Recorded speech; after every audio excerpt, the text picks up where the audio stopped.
It's evident that Cayman obviously remains still one of the premier, or if not the premier fund domicile. And given all these obstacles that we've had to endure, as you've just so eloquently described, we raise this higher bar because we want to get rid of those, preconceived notions that don't exist. And it then means that when we do get examined and, the regulators come in and they're seeing what we're doing, on one hand, they're impressed, but then they look and say, well, for risk and context, we expect more. They find that the processes here are a bit stringent or a bit more robust, as I said before, than other jurisdictions. And it's like that for a reason, right? It's like that for a reason, for sure. The beneficial ownership regime is looking at owners or controllers.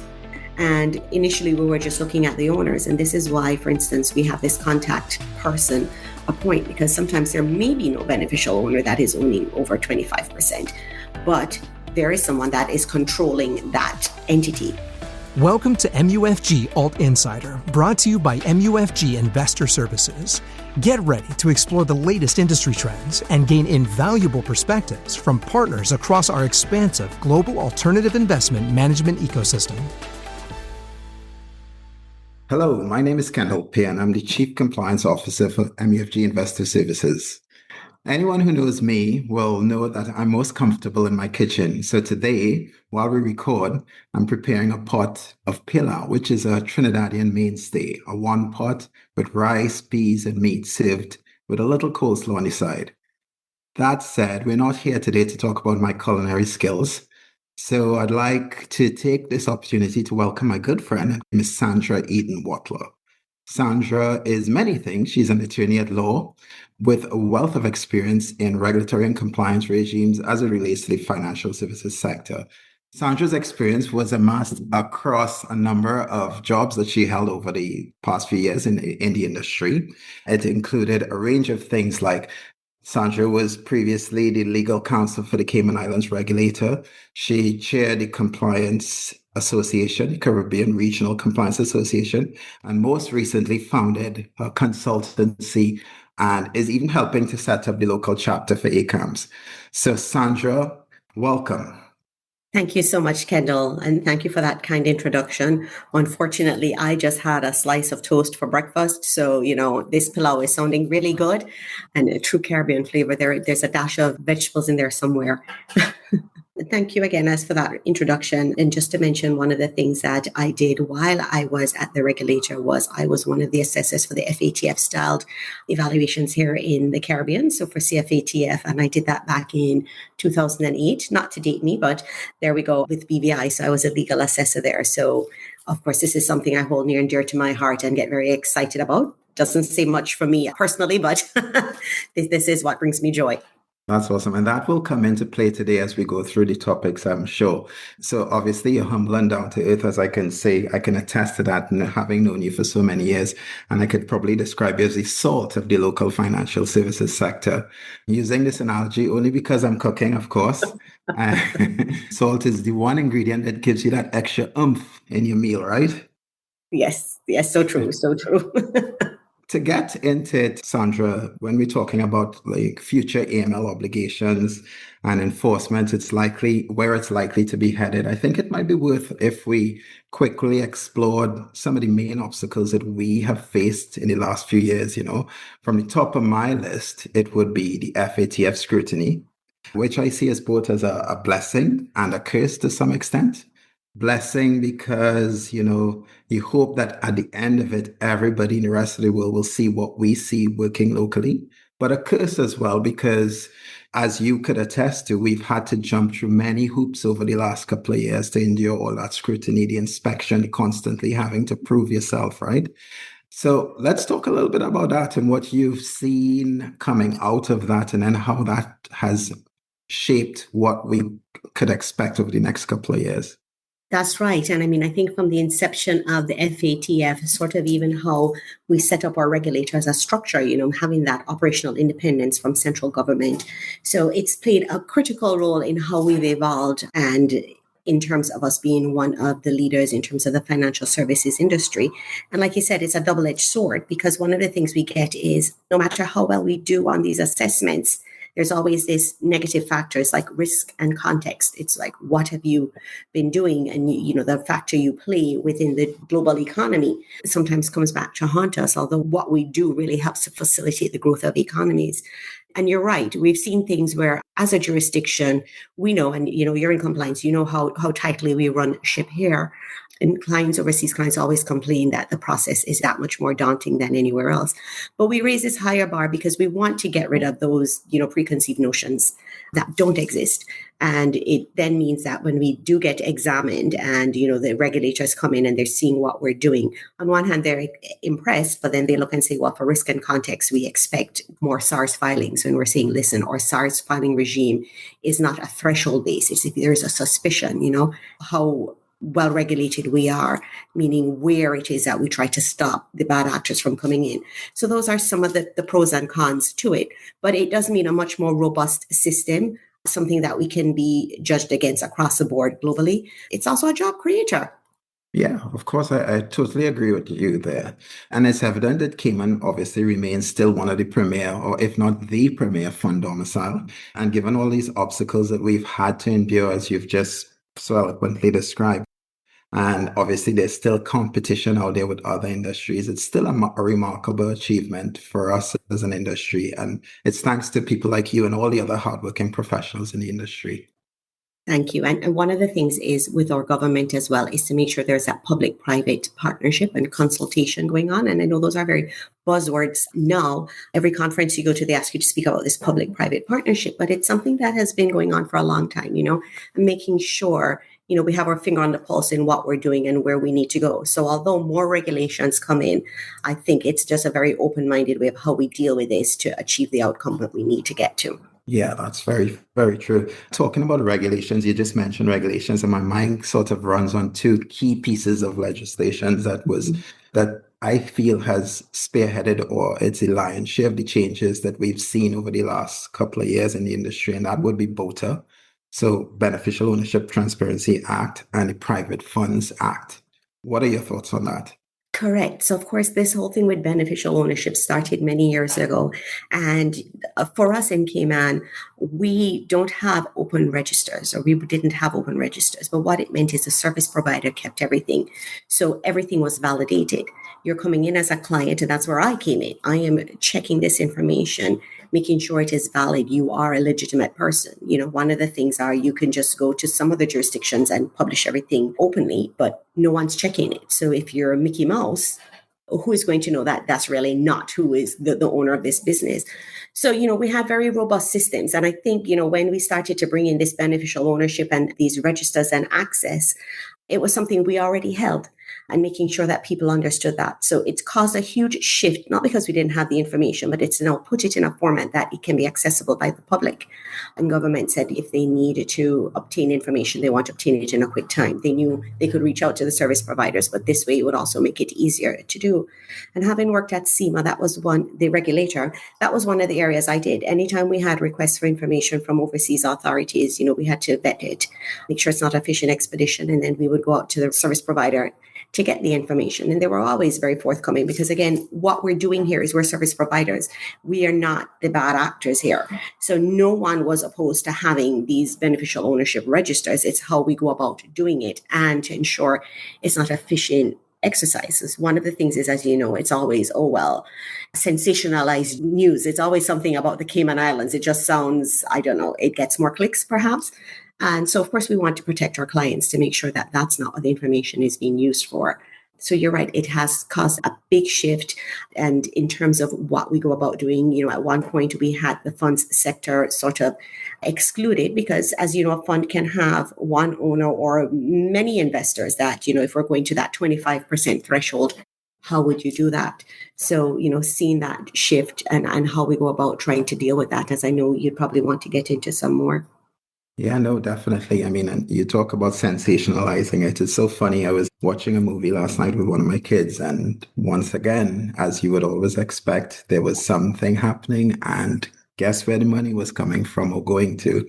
The Cayman Islands, an account, offshore account, right? So it's still very much out there. And I hope that at the end of all of this, that a lot of people get to understand and see what we see, as I said at the beginning, that there is a lot of robust controls here. There is sometimes more so than any of the other jurisdictions that we compete with in terms of our processes. And you see managers themselves when they come here, there's a common thing that happens is people say, and I think you mentioned it as well, like they find that the processes here are a bit stringent or a bit more robust, as I said before, than other jurisdictions. And it's like that for a reason, right? It's like that for a reason, for sure. Yes, definitely. And I would suggest to anyone, I watch these movies too. And, there's one where it was Halle Berry sitting by the beach, supposedly in the Cayman Islands with all these mountains in the background. And, if anyone's been to Cayman, we're a flat jurisdiction. So I would encourage anyone listening to the podcast, if you haven't been to Cayman Islands, do come over, do your due diligence to check us out, right? Exactly. Yeah. So if we wanted to talk a little bit about the Private Funds Act itself as well, in terms of what exactly it is. I know we don't want to go too much into it because, everybody could go on the internet and they can Google it and they could figure out what it is. But some of the key things that came out of the Private Fund Act in terms of the requirements for some of our listeners out there. That's right. So this came in probably in the last 5 years, or I guess it was before COVID. And as we know, we're big in the funds industry, but the private funds were sort of excluded from this just because of the nature of what they are. So we brought them into the fold, and, it's probably around the same amount, equal amount of private funds that we have as mutual funds. And so it's bringing it in, making sure that, they meet the registration process as the mutual funds do with SEMA. So you need to be registered, and you also need to make sure that you have certain filing requirements that come along. One of the interesting things that happens with this, though, is that the filing requirements are there. But of course, private funds don't necessarily have auditors. And typically when these requirements are done by SEMA, it's not the registered office that does it, it's the auditors. And so when this first came in and these requirements were in, again, not that people didn't want to comply, they were happy to comply and get this done, but it was just the logistics of how do we file this, because certain people didn't have access to that registration portal to do that. So we did see a little bit of hiccups there with how that worked. And then it also meant as industry. And I think one of the things about Cayman is we're very resilient. And so, the industry was able to pick up to understand, okay, we just need access as if we're a registered office or if we're the director manager to have access to go ahead and do these filings. So I think what we were seeing coming out of it were just those little technical glitches as opposed to anything major with the implementation of this new regime. But, it's been working really well, I think. The other thing I want to add is, of course, it's caught into the beneficial ownership regime. And so that regime has expanded in terms of funds need to make sure that they're registering who their beneficial owner is. Clearly, anyone owning over 25% is who is going to be captured. So a lot of times there may be no one there. But one of the big shifts there is to make sure then that there's a contact point. So there's someone there who is going to be able to access the information government needs within 24 hours. So it's very important to make sure whoever that contact person is someone that can readily access the information. Yeah, definitely there. So you brought an important point to mind there, and we probably should just spend a minute or so on it, and that's in relation to that 25% versus the 10% beneficial ownership versus AML, and what are the differences there? Correct. So I'd mentioned when this was all coming into effect and, we were having industry consultations, it was something I was sitting on. And in Cayman, what we have done for AML, for customer due diligence, know your customer, is we've used the 10%. And the impetus for that was because, again, we always came under such scrutiny. What you find in other jurisdictions is 10% is the threshold if you have a high-risk client, right? So it's a much more stringent approach. And so Cayman decided to take that approach just across the board because we wanted to show guys, listen, we're legitimate. What we're doing here is good business. And so when beneficial ownership came in, everywhere else is looking at 25%. We're doing CDD to a 10% level. And, it was one of the things I said, well, if everywhere else is 25 for ownership, why not keep it like that? And it's interesting because on one hand, you get pushback, you guys are using 10% for CDD. That is, no one else is doing that. And so when you said, okay, well, do 25% for beneficial ownership, it's like, oh, well, now we have to have two different regimes, 10% and the 25%. But we figured that 25% was less onerous, and it was in keeping with what the international standards were. So that is why that came about there. So it may seem a little confusing, but it was really, can you imagine if you had to report in on a register for everyone 10% or greater, what that would look like? The other thing I wanted to mention is we kind of look away from is the beneficial ownership regime is looking at owners or controllers. And initially we were just looking at the owners. And this is why, for instance, we have this contact person appoint, because sometimes there may be no beneficial owner that is owning over 25%, but there is someone that is controlling that entity. And so that's the person that we need to report on. So I think that's also a very important point a lot of us were missing initially. Yes, I know we've certainly discussed that a lot at the Cayman Islands Fund Admin Association as well. And a lot of us were grappling with who exactly would be that and who would take that role. But I think, as you said, eventually the resilience of the industry came to light and we figured it out. And we're we're still working through it as we go along, right? So we started to kind of touch a little bit on AML and AML obligations and so forth. And I think that is another interesting point in terms of how we do things locally, especially with some of the changes that we've seen. For example, DAML reporting, for example, in some of the inspections that have recently been done, more and more people are being asked about proliferation financing as opposed to just terrorist financing. Have you seen any of that in your travels? Yes, I have. So one of the things I wanted to mention is we talk about the AML regime, and there are really four regimes within this, what we call AML, right? So you have the anti-money laundering, you have the terrorist financing, you have proliferation financing, and then you have targeted financial sanctions. So there are four different things that we're screening. Sometimes you're using the same methods to look at this in terms of your screening, but you have to make sure you have your lists, all these various things. So that's right. So within AML, anti-money laundering side, this DAML, and of course, DAML, Defense Against Money Laundering, we sort of followed what the UK does. So before it would be a defense, you just filed your suspicious activity report and you would be fine to say, at least I notified the competent authority. What we've now put in is that, look, if you're dealing with a client that you may have taken on perfectly legitimate information may have come to your knowledge that you have suspicion on it, you may decide, okay, we will file this defense against money laundering with the competent authority. So where I see that happening is where you probably hold client monies and you probably have to do a payout. So you probably have to do a distribution, a redemption, and you probably know information has come to you that you think this could be proceeds of crime. And so therefore you will have to then file, this is to protect you as a service provider, you file a report into the DAML to the competent authority. Now, how it works is, and we still have yet to get the regulations on this, but the Financial Reporting Authority, which is the competent authority in this instance, has issued, some sort of loose guidance on how they're dealing with it. And you have something like a period of 7 days for them to respond to you. And that will give you the all clear. If they feel there is more, they will send it off to investigative authority, and that could take a further 30 days. So there's a moratorium period there. But what does it mean practically for us? So for us as compliance officers, and I was sitting on a panel and someone asked the question and the person who was not a compliance officer in the room said, oh, just blame it on the compliance team, right? Everything gets stuck with compliance. And of course, no one was happy with that response. And so I think we have to be a bit proactive. One is you have to determine what your business is. So if you're a financial services provider, money you're getting from clients are probably to pay your services. So the chances of that being paid back to a client and involving proceeds of crime may be very slim. If you're doing a fund and you're doing redemptions or paying out dividends, you may want to say, let's put in a period there of either one, we know how long, when we make these redemptions, so that a few weeks before we can go ahead, screen to see if anything has changed, that if we need to file any of those 7 days, we have that grace period. Or it could be if it's on a demand that this is paid out, you say, okay, we're building in a 7-day period or a 10-day period before anything can be paid out. So once you get notice, you can go ahead. And if you have to do these filings, you can do that to get that protection. So it's really, we were looking at some workarounds, how to deal with this. And again, just to remember, although it's another regime, this is here to protect us within industry. So I think that that's really something key to know.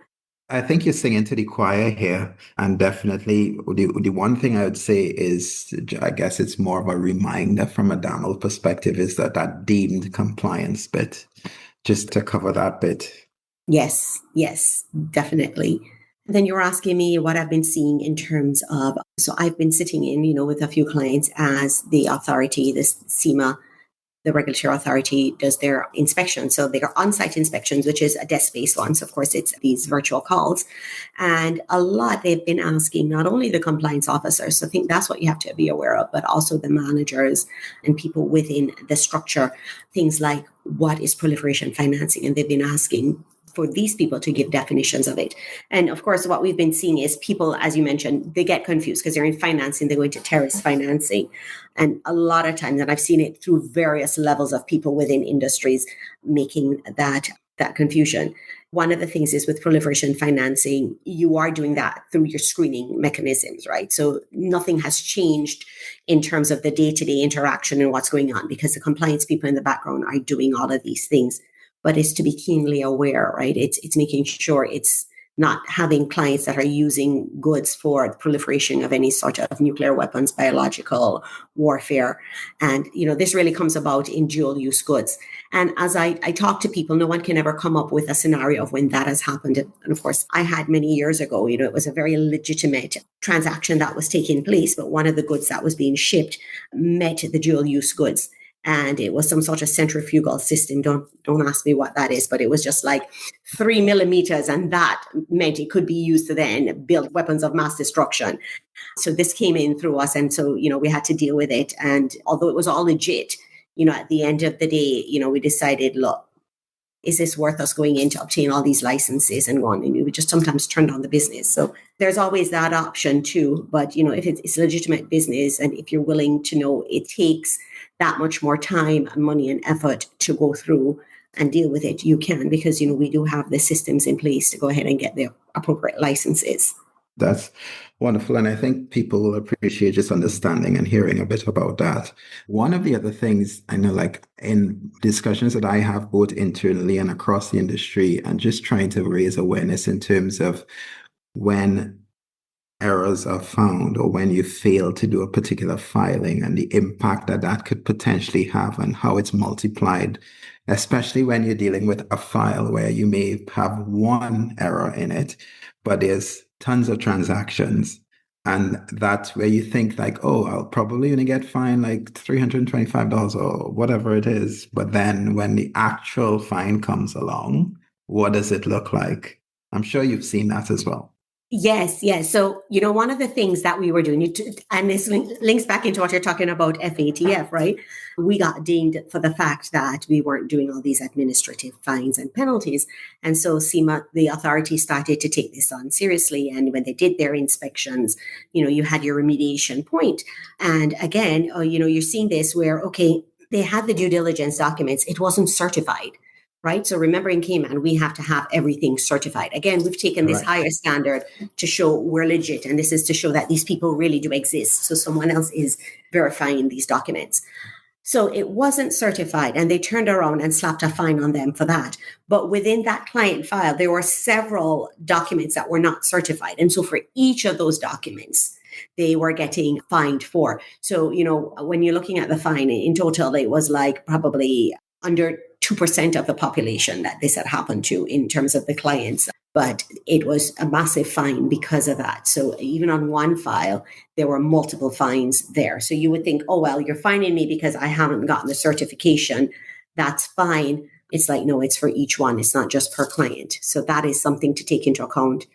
And when your compliance officer is getting very antsy with you about the wording of the certification, just please do it, please. Yeah, obviously. And not just that, but, sometimes when you reach out to clients and you ask them for certification, they always ask why, and we don't have to do this somewhere else. And there's a lot of pushback there. But as you've just described, the implications of that could actually be quite material. And that fine could obviously impact the reputation of your administrator. It could impact the reputation of the fund itself and you as an investment manager in the local market. So yeah. So it's definitely, as we've obviously explored today, there's loads that we could discuss and we could probably go on and on and on. But like at some point we need to draw a line in the sand. And I just want to say thank you very much for such an insightful conversation here today, Sandra.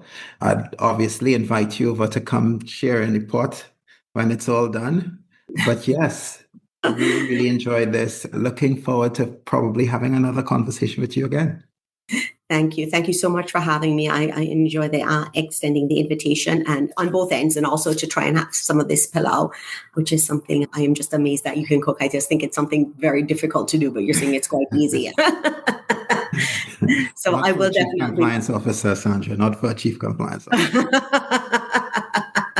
Head cook and bottle washer is really true, isn't it? Thanks for listening to MUFG Alt Insider. Don't miss out on future episodes. Subscribe to receive them directly to your inbox as soon as they're available. Visit www.mufginvestorservices.com/Alt Insider.